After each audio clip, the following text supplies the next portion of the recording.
Bueno, Kelly, yo quiero decirles que desde que iniciamos esta cruzada, acompañando a nuestros compatriotas por lograr una ampliación del TPS o, en el mejor de los casos, una regularización definitiva de su estatus, es decir, que puedan convertirse en ciudadanos de Estados Unidos, fuimos muy categóricos con el vicepresidente Pence, no solamente en las conversaciones que tuvimos en marzo, sino también en la carta que le pude entregar a él.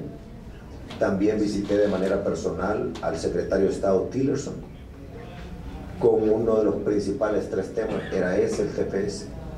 Luego, con una constante conversación con el general Kelly, cuando él era secretario de Seguridad del Interior, es decir, el encargado de Homeland Security.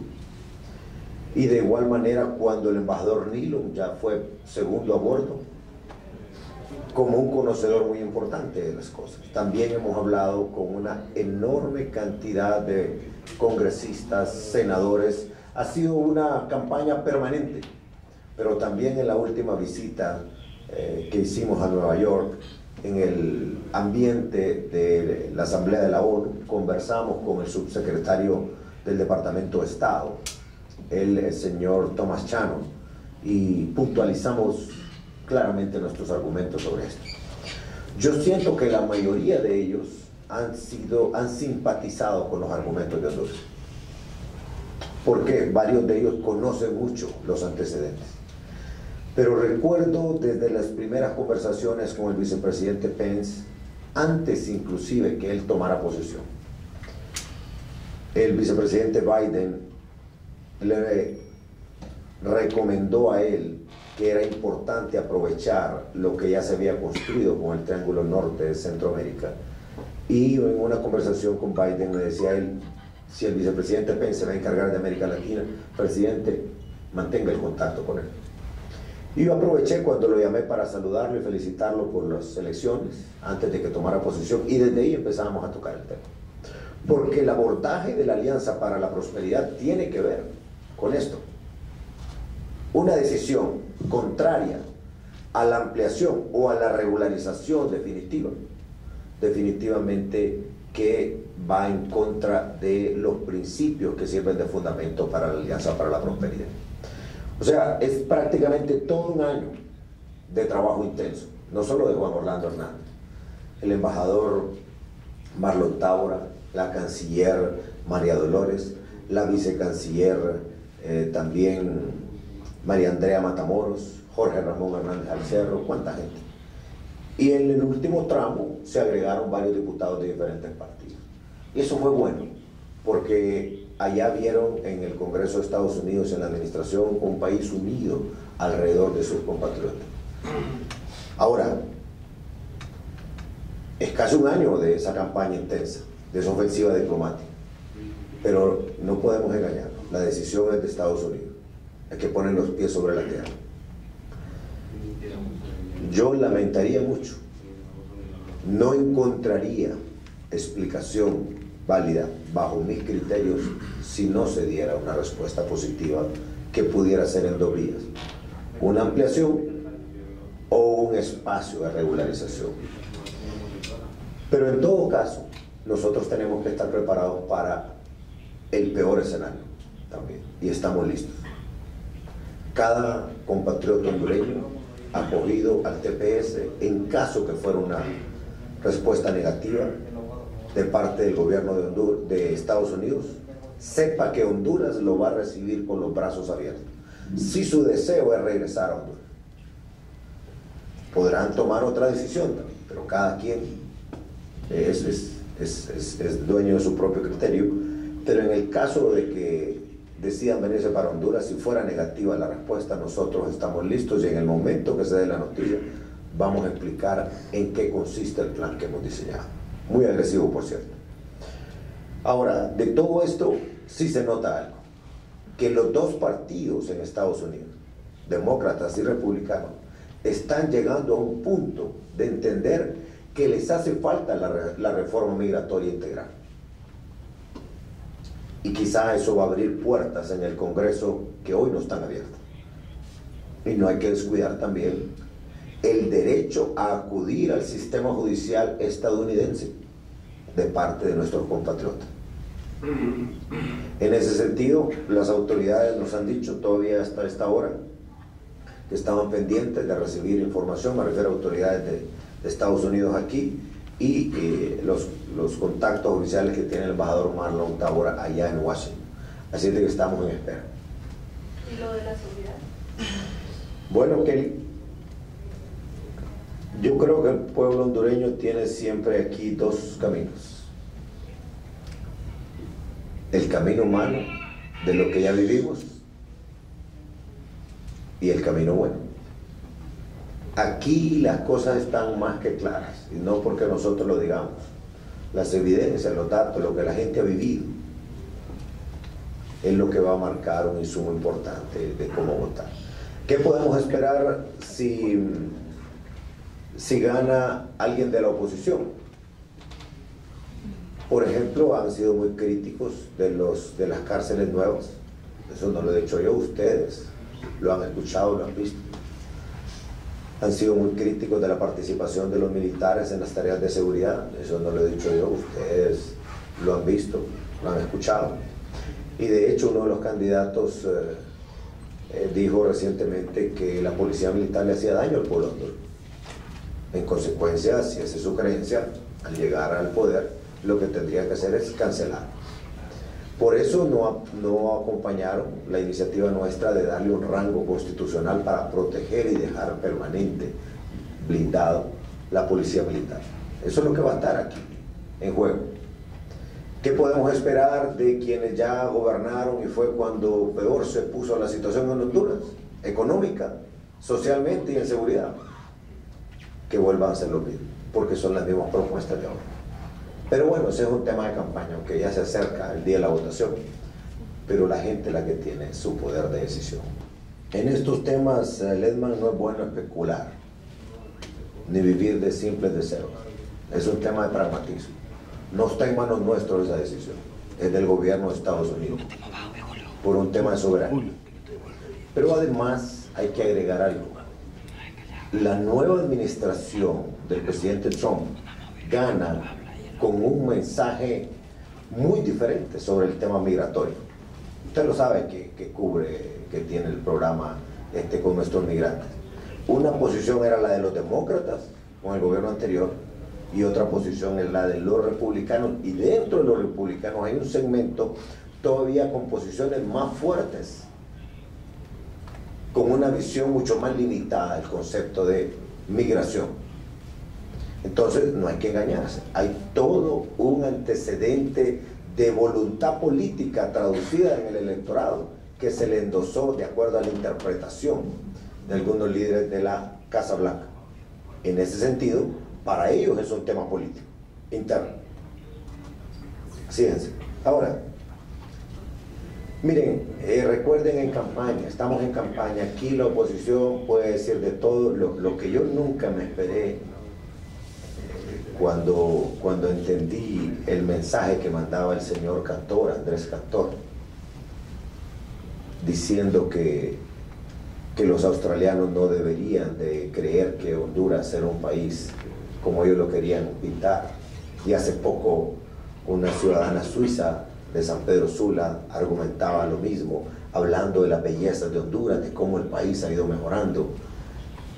Pero nunca me esperé que los argumentos que han usado los periodistas australianos son argumentos basados en las opiniones de líderes políticos hondureños. Hablar de que San Pedro Sula seguía siendo hace 15 a 20 días la ciudad más violenta del mundo, con números que a saber de dónde lo sacaron, claro que de ahí se agarra la gente de afuera. Y eso es lo que han querido llevar de mensaje también allá a Washington. Pero cada congresista y cada senador tiene su equipo de staffers, es decir, sus ayudantes, la gente que trabaja para ellos. Tienen la información de su embajada, tienen la información que colectan de aquí y saben los pasos que Honduras ha venido dando. Ningún otro país los ha dado en ir mejorando en seguridad, la macroeconomía y ahora le apostamos a la masificación del empleo.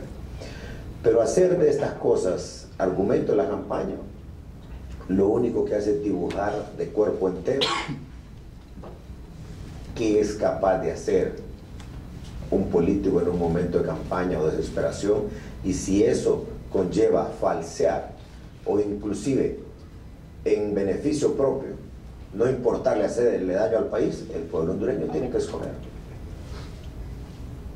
Yo estoy claro que nunca lo haría. Primero es mi país, hay cosas más grandes que uno mismo.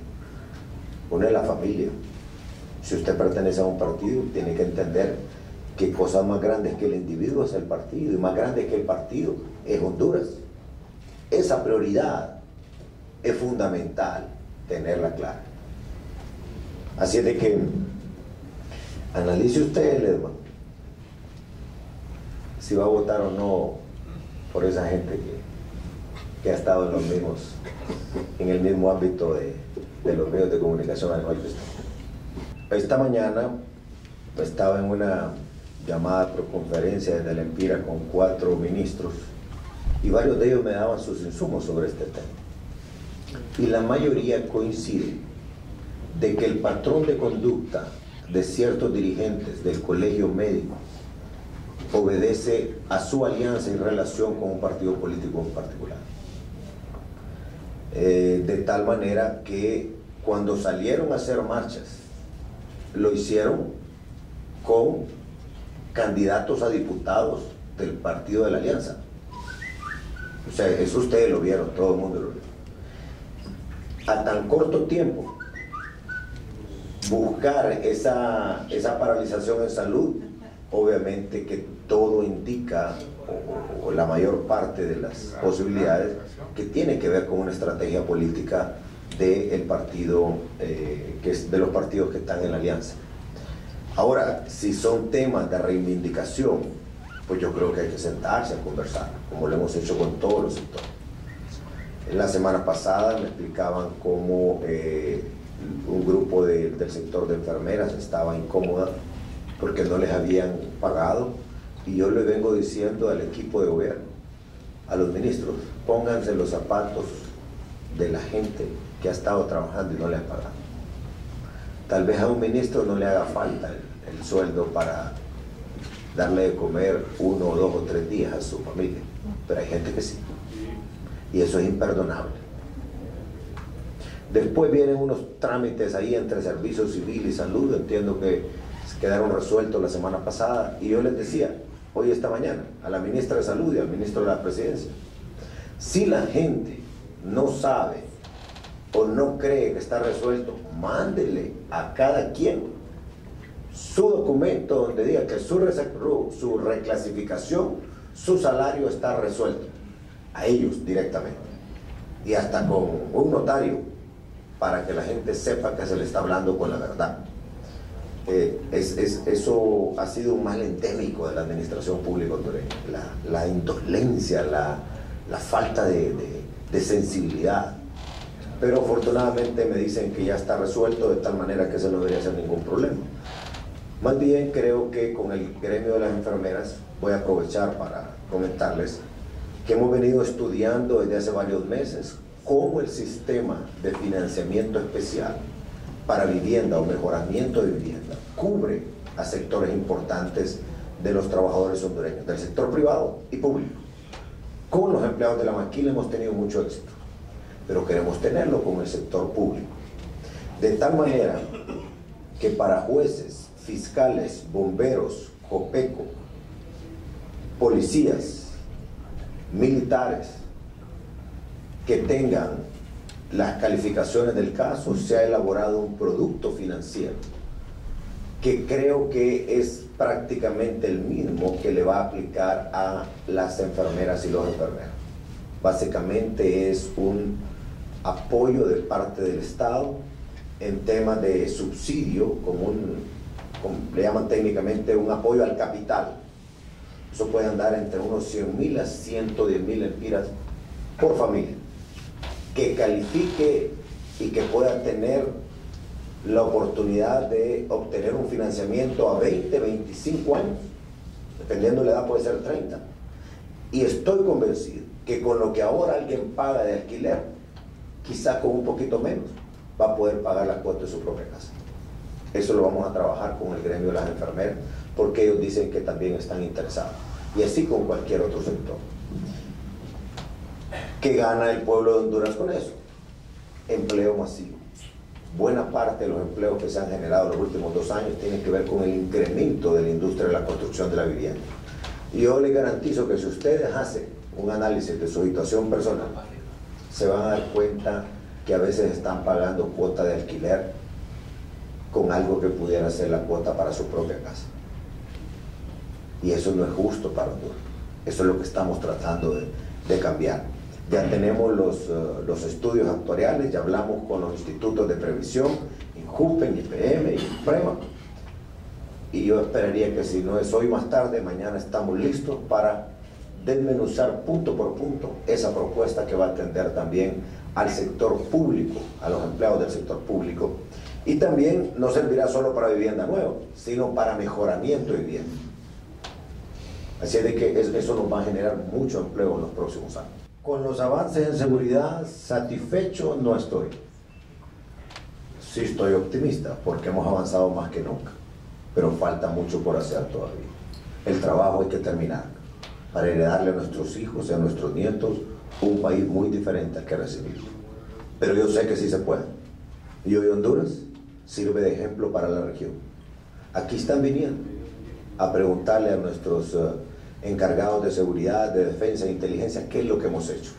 Y estamos compartiendo los errores que hemos cometido, porque los hemos cometido, pero lo que son más son las buenas experiencias. Yo creo que podemos avanzar todavía más. Luego, mire, la oposición siempre se queja. Yo debería quejarme, pero como decía mi papá, hijo, de quejarse usted no gana mucho. Nada más que el sentimiento ahí de decir, me hago la víctima, pero no, la vida tiene problemas, unos más difíciles que otros, y los problemas son para enfrentarlos. Y si usted se va a quejar antes de entrar al partido de fútbol, entonces mejor no entre, porque la vida es difícil. Sin embargo, hay que probar de qué manera está hecho usted para enfrentar los problemas, y sobre todo pedirle a Dios sabiduría para enfrentar las situaciones. Yo, ¿qué les puedo decir? Con la actividad de ayer, podrán quererla demeritar como quieran. Yo solo sé que la gente que es de mi partido, o muchos que no son de mi partido, pero fueron ayer, si marchan y caminan, van alegres, se van abrazando los unos a los otros, otros van bailando, van con un derroche de entusiasmo, aquel bullicio que contagia. Lo que se vio ayer no tiene precedentes aquí en Honduras, y eso es un mensaje claro de cómo está sintiendo el pueblo hondureño.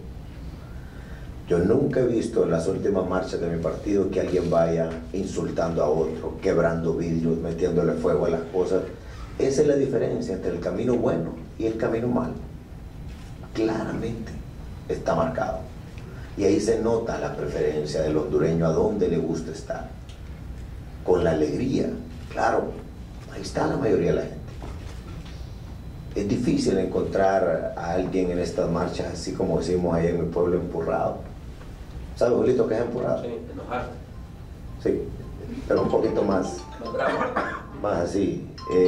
No, nosotros somos así. Hay que llevar esperanza en el corazón, porque hay un pasaje de la Biblia que refleja ese tipo de conducta. Dice que del buen tesoro del corazón habla la boca. Uno manifiesta lo que tiene por dentro. Y yo me siento sumamente contento que el pueblo hondureño haya pasado por una década y media de muchos problemas, de mucho agobio, y que ahora esté más esperanzado, con ganas de vivir, de enfrentar los problemas. La actitud es fundamental en los desafíos que la vida le presenta a uno, y eso es lo que estamos impulsando. Las cosas están marcadas. Yo por eso le digo a todo el que quiere seguir por el camino bueno de un país próspero, con esperanza, vaya y vote, y consígase a sus vecinos para que vaya y vote. Y a uno que no van a votar por uno, vaya y vote. Hay que votar, hay que decidir. Lo de las sedes. Lo de las sedes, presten atención a esa subasta que viene ahorita y entrevisten, por favor, ojalá tengan acceso a conversar con los inversionistas que vienen, ya esta semana están entrando al país. Ojalá les puedan acompañar a ustedes, vamos a ver cómo facilitamos el transporte para que nos acompañen a Amapala, a San Lorenzo, a Puerto Castilla, a Puerto Cortés, a Palmerola, a los diferentes lugares donde pueden ser esos enclaves de generación de empleo masivo. Con respecto al tema de la reducción, yo siento que la proyección va a ser todavía más a la baja. ¿Por qué? ¿Cuál es el fenómeno de mayor impacto entre el año pasado y este en términos de seguridad? La implementación de los nuevos centros penales.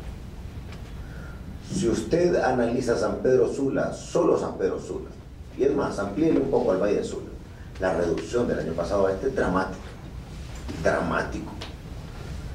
El impacto que va a tener la reubicación de varios que estaban en Támara y de la construcción del nuevo centro o módulo dentro de Támara de máxima seguridad también va a tener su impacto. Y ya lo estamos viendo en el mes de octubre. Luego, también estoy convencido que puede haber una reacción entre los nuevos líderes de las maras que quieren quitarle liderazgo a los que han estado en las cárceles. Y eso puede traer algún nivel de conflictividad. Sin embargo, ya existe un plan anticipatorio en todos estos barrios y colonias. De tal manera que aún así yo estoy convencido que va a ser aún más la reducción. Lo que sí se nota y es indiscutible es una caída libre en el sentido a la reducción. Por eso yo insisto que tenemos que trabajar mucho más en el tema de prevención. Y educación es prevención. Por eso nuestro plan de gobierno identifica los próximos 4 años una inversión sin precedentes en calidad educativa, porque también sirve para prevenir. Pero necesitamos trabajar más con la familia, con las iglesias, el tema del arte, del deporte, los parques, van a ser epicentros, y las escuelas abiertas también, porque vamos a invertir mucho en infraestructura, pero con la condición de que esa escuela le sirva a la comunidad, más allá de un recinto para dar clases, sino para convivencia. Así que por ahí va la ruta. Luego, seguimos todavía en algunos lugares con operaciones post inundaciones, como Colón, como Atlántida. Ya en la zona del Valle del Sula hay intervenciones muy importantes. Es más, ya vamos con traslados de la gente de Los Bordos hacia nuevos complejos habitacionales que estamos construyendo.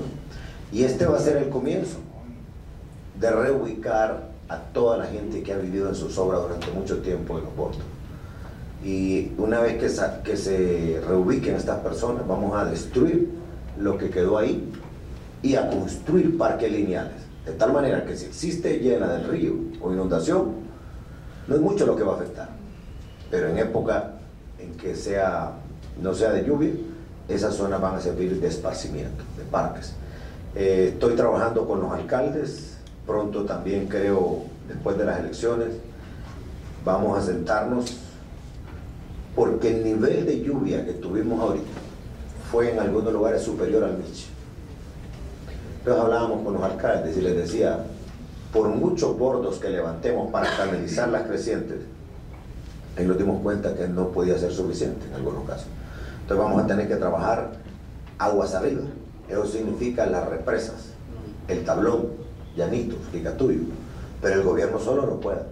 Vamos a tener que trabajarlo con los municipios. Y llamar a la empresa privada para que participe también. Porque la represa del Tablón, por ejemplo, tal vez no va a generar suficiente energía como para pagar el proyecto, pero sí va a recuperar miles y miles de hectáreas de cultivo que pueden tener un valor para que sea viable el proyecto, o sistemas de riego, y se paga un canon por el riego. Ahora, el que no tiene sistema de riego no tiene certidumbre en el tema agrícola. Ese es parte del gran paso que queremos dar. Bueno, muy bien, jóvenes, muchas gracias, cuídense mucho.